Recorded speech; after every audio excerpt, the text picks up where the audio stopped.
حاضرین محترم عزیزان گرامی، یہ رمضان المبارک کا مہینہ ہے اور اللہ پاک سے دعا ہے اللہ پاک ہمیں یہ مہینہ عطا فرمائے۔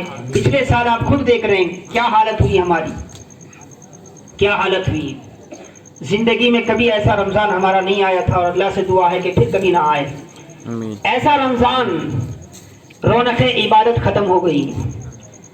جو رمضان کی رونقیں ہوتی ہیں، عبادتوں کی جو رونقیں ہوتی ہیں وہ ختم ہو گئی۔ مسجدیں ویران ہو گئی۔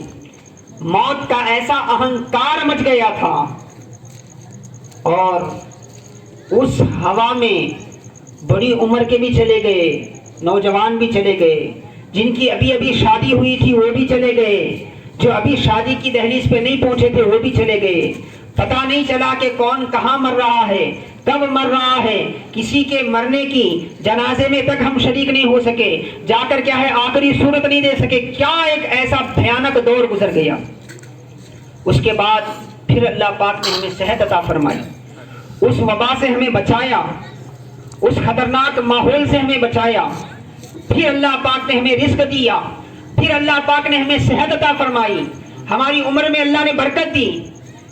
ہمارا تو کام ہی ہونا چاہیے تھا کہ اس واقعے کو یاد کرتے ہوئے چلتے پھرتے اٹھتے بیٹھتے اللہ سے اپنے گناہوں کی معافی مانگتے۔ ہماری تو حالت یہ ہونی چاہیے تھی کہ جتنا اچھا کر سکتے کرتے، جتنا خیر کر سکتے کرتے، لیکن وہی حال بے ڈھنگی جو پہلے تھی سو اب بھی ہے کہ مصداق میں ہماری طبیعتیں پھر اسی گناہ کی طرف مائل ہو گئی۔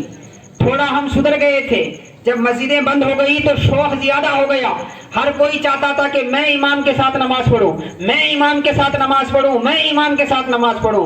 جب دروازے اوپن کر دیے گئے، میناروں سے آوازیں آنے لگی کہ آؤ، اب کسی بڑی عمر والے کو بھی روک نہیں ہے، کسی جوان کو بھی روک نہیں ہے، کسی بچے کو بھی روک نہیں ہے، تو پھر بولے کہ مول صاحب آپ ہیں، وہ 4-5 جو مصلیاں ہیں، بس آپ ہی نماز پڑھتے رہیں، پھر اگر کرونا کی وجہ سے لاک ڈاؤن ہوگا تو ہم ہنگامہ کریں گے۔ حاضرین محترم عزیزان گرامی، آپ سوچیں اللہ پاک نے ایک جھلک دکھائی ہے اس کی قدرت کی، اگر وہ چاہے تو کیا کر سکتا ہے، اس کی ایک جھلک دکھائی۔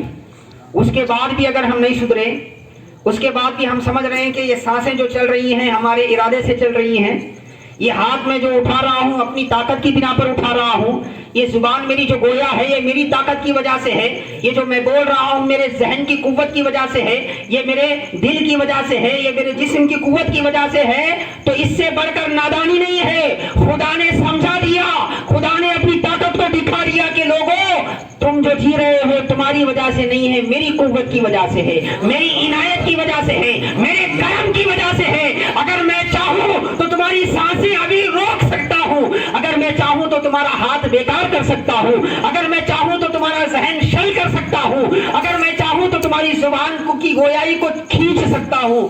سارا نظام جو تمہارا چل رہا ہے میرے ایک حکم پر چل رہا ہے۔